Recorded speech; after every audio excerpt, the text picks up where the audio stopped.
Kota-kota bagi orang Lewi. Tuhan berfirman kepada Musa di dataran Moab, di tepi sungai Yordan, dekat Yeriko. Perintahkanlah kepada orang Israel supaya mereka memberikan kota-kota dari milik pusakanya kepada orang Lewi untuk dihuni. Tanah-tanah penggembalaan di sekeliling kota-kota itu juga harus kamu berikan kepada orang Lewi. Kota-kota itu akan menjadi milik pusaka.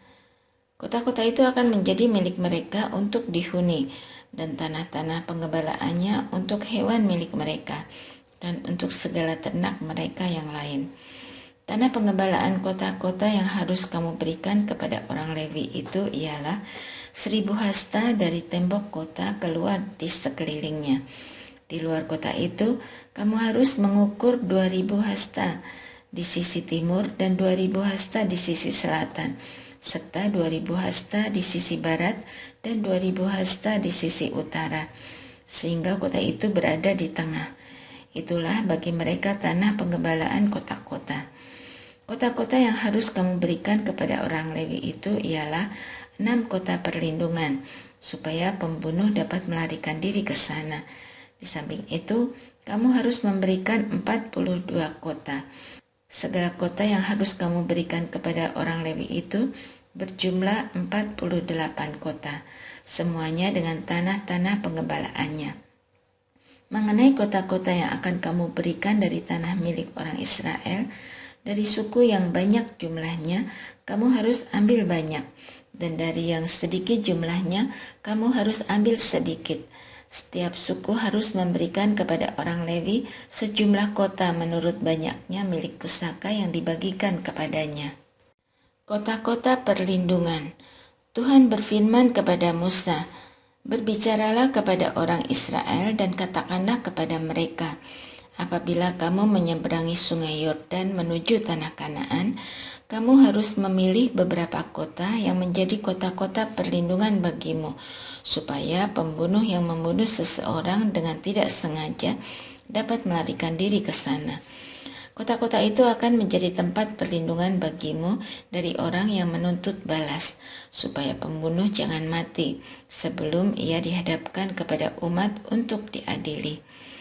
Kota-kota yang kamu tentukan itu haruslah 6 kota perlindungan bagimu. 3 kota harus kamu tentukan di seberang sungai Yordan, dan 3 kota harus kamu tentukan di tanah Kanaan, semuanya kota perlindungan. Ke-6 kota itu harus menjadi tempat perlindungan bagi orang Israel, pendatang dan warga asing di antaramu, supaya setiap orang yang membunuh seseorang dengan tidak sengaja dapat melarikan diri ke sana. Tetapi jika ia memukul orang itu dengan benda besi sehingga orang itu mati, maka ia seorang pembunuh. Pembunuh itu harus dihukum mati. Jika ia memukul orang itu dengan batu di tangan yang dapat mematikan sehingga orang itu mati, maka ia seorang pembunuh. Pembunuh itu harus dihukum mati. Atau jika ia memukul orang itu dengan benda kayu di tangan yang dapat mematikan sehingga orang itu mati, maka ia seorang pembunuh. Pembunuh itu harus dihukum mati. Penuntut utang darahlah yang harus membunuh pembunuh itu. Ia harus membunuhnya pada waktu bertemu dengan dia. Juga jika ia mendorong orang itu karena benci atau melempari dia dengan sengaja sehingga orang itu mati, atau jika ia memukul dia dengan tangannya karena rasa permusuhan sehingga orang itu mati, maka haruslah pemukul itu dihukum mati. Ia seorang pembunuh. Penuntut utang darah harus membunuh pembunuh itu pada waktu bertemu dengan dia.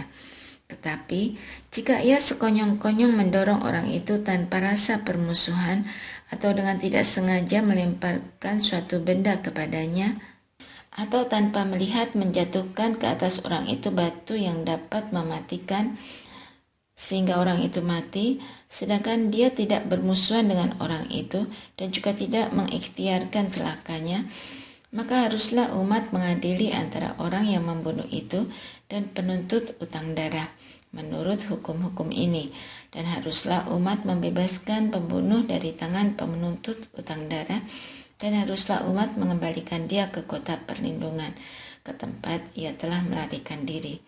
Disitulah ia harus tinggal sampai matinya, imam besar yang telah diurapi dengan minyak yang kudus. Tetapi jika terjadi bahwa pembunuh itu keluar dari batas kota perlindungan tempat ia melarikan diri, dan penuntut utang darah mendapati dia di luar batas kota perlindungannya, dan penuntut utang darah membunuh pembunuh itu, maka ia tidak berutang darah. Sebab pembunuh itu wajib tinggal di kota perlindungan sampai matinya imam besar. Sesudah matinya imam besar, pembunuh itu boleh kembali ke tanah miliknya. Itulah semuanya yang harus menjadi ketetapan hukum bagimu turun-temurun di segala tempat kediamanmu. Setiap orang yang telah membunuh seseorang haruslah dibunuh sebagai pembunuh, menurut keterangan saksi-saksi. Satu orang saksi saja tidak cukup untuk memberi keterangan terhadap seseorang dalam perkara hukuman mati. Janganlah kamu menerima uang tebusan karena nyawa seorang pembunuh yang kesalahannya setimpal dengan hukuman mati. Ia harus dihukum mati. Juga janganlah kamu menerima uang tebusan karena seseorang yang telah melarikan diri ke kota perlindungannya, supaya ia boleh kembali untuk tinggal di tanahnya sebelum matinya imam besar. Janganlah kamu mencemarkan negeri tempat tinggalmu, sebab darah itulah yang mencemarkan negeri itu. Bagi negeri itu tidak dapat diadakan pendamaian oleh karena darah yang tertumpah di sana, kecuali dengan darah orang yang telah menumpahkannya. Jadi, janganlah menajiskan negeri tempat tinggalmu yang di tengah-tengahnya aku diam, sebab aku Tuhan diam di tengah-tengah orang Israel.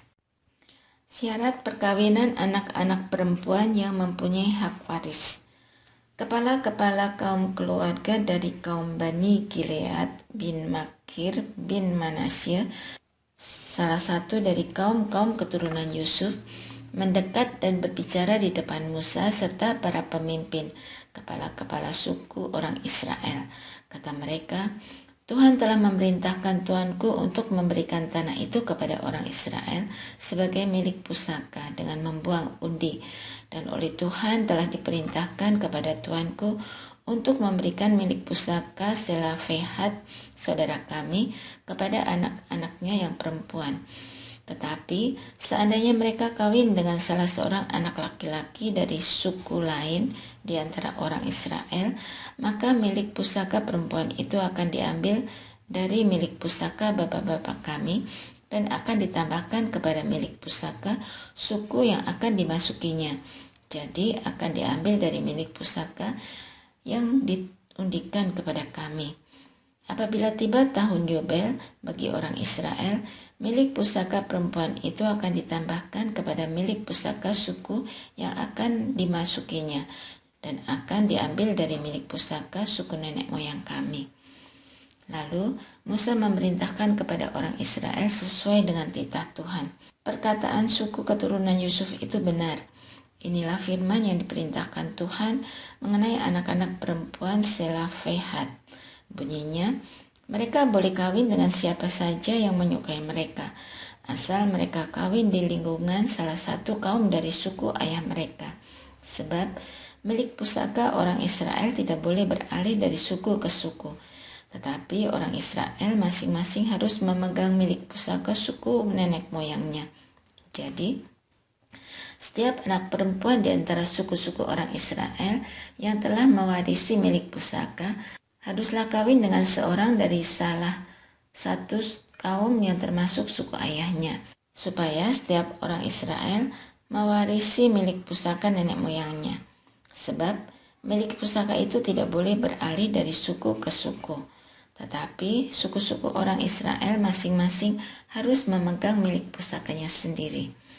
Seperti yang diperintahkan Tuhan kepada Musa, demikianlah diperbuat anak-anak perempuan Selafehat, Mahla, Tirsa, Holkla, Milka, dan Noah. Anak-anak perempuan Selafehat kawin dengan anak-anak lelaki dari pihak saudara-saudara ayah mereka.